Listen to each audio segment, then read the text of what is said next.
Okay, I think this is working. We're at the Alan Moore exhibition at the 11th Rencontres de la BD in Aix-en-Provence, and this is the entrance area with, of course, this great portrait by Frank Whiteley, which includes, if we look a bit more closely, the addition of some of the famous titles of his comics, Watchmen, Legal Extraordinary Gentlemen, etc., have been added into his beard by the exhibition designers. As we go in, throughout the exhibition, there are, as you can see here, short film extracts taken from the mindscape of Alan Moore, which of course appear subtitled and add in each section a really useful set of contexts for visitors who are not familiar with Alan's work. So that's coming up on there, and as we go around we see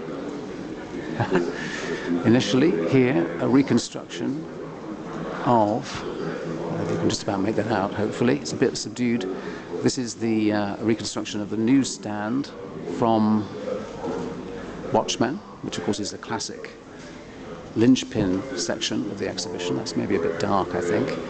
And down the end here we have, of course, the mask of V, a blow-up. And V for Vendetta is the opening section of the exhibition, which features a considerable amount of original artwork, also some great set material. For example, here in front of me are some of the TVs that are monitoring people in the exhibition. This one in particular films people as they look around. And artworks include the colouring from these later editions, of course, done for DC Comics. This is, of course, done with the colourways. This is part of the exhibition that David Lloyd is touring at the moment to many different venues. It's just actually come here from Geneva, in fact, where it was previously shown.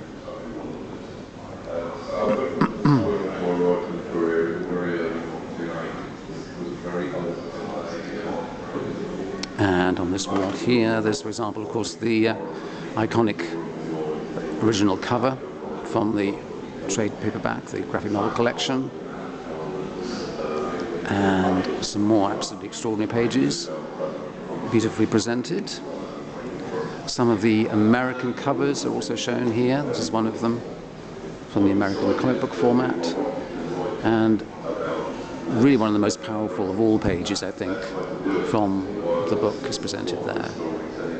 And of course we're being looked at by V for Vendetta masks above. We come now into the section, a major section, of course, devoted to Watchmen, which includes a rather nice newsstand here, which puts together some of the many different publications that Alan has been involved with and contributed to, from Warrior to Dodge and Logic, etc. This includes a lot of very intriguing material lent by Dave Gibbons, very early sketches for the characters. Some of them, of course, initially based on the Charlton comic characters before they became the Watchmen that we know. So some really fascinating and rarely seen sketches and drawings by some of the main characters developed here from Dave. Dave has also presented this portrait of the Minutemen. This is again an original. There's a very nice nostalgic image here, poster advertising the touring, the signing for Watchmen when it came out in '87, when it was published in the UK. And again here, a lot of very interesting sketches of characters in a style that almost is quite different, really, in some cases, from Dave Gibbons' usual work, the work that he went on to do. Some of these have been seen, of course, in the Watching the Watchmen book, but we also have covers, and of course the Tales of the Black Freighter cover just there. And over here, bear with me, again some layouts. This is a particularly unusual page. I think people have seen maybe bits of this, but it's interesting to see, as well as familiar characters like Rorschach and Dr. Manhattan, even Shazam appearing, perhaps not to be part of Watchmen, but who knows?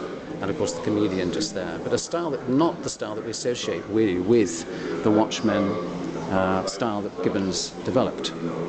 There were some more fascinating things here. This is the envelope, would you believe, that Dave has kept when the script arrived from Alan from '85, the initial script of Watchmen.